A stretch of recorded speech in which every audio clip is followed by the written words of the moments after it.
गृहस्थ आश्रम धर्म का पालन करने के लिए यदि पति घर पर नहीं है, अगर प्रातः काल अगर कोई अभ्यागत आपके दरवाजे से वापस चला जाता है तो आपके यहां से सरस्वती चली जाएंगी, यानी जो बच्चे जन्म लेंगे वो मूर्ख होंगे।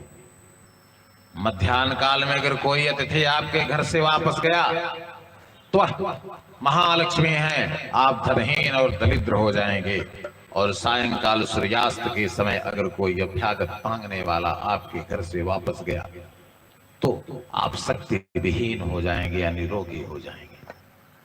अतिथि देवो भव, इसका पालन करने के लिए भगवती सीता ने लक्ष्मण की उस रेखा का भी उल्लंघन कर दिया।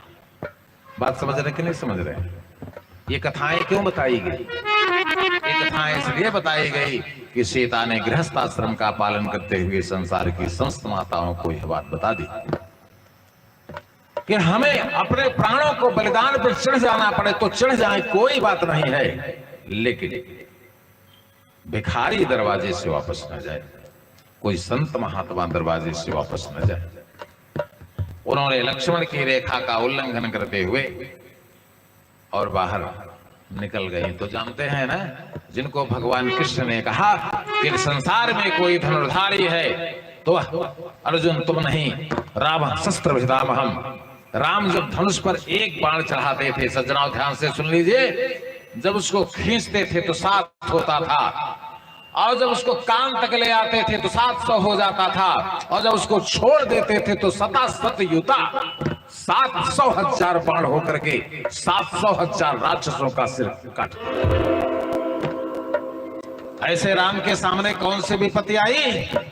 बोले हे खगे हे मृग, हे मृग मधु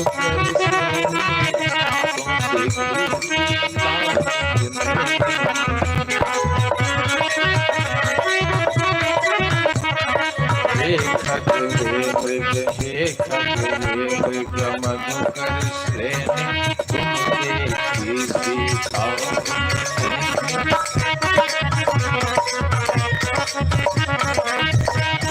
भगवान राम जंगलों में रो रहे हैं, ये रो नहीं रहे हैं, इस संसार के पतियों को संस्कार प्रदान कर रहे हैं कि पत्नी के लिए पति का क्या भाव होना चाहिए।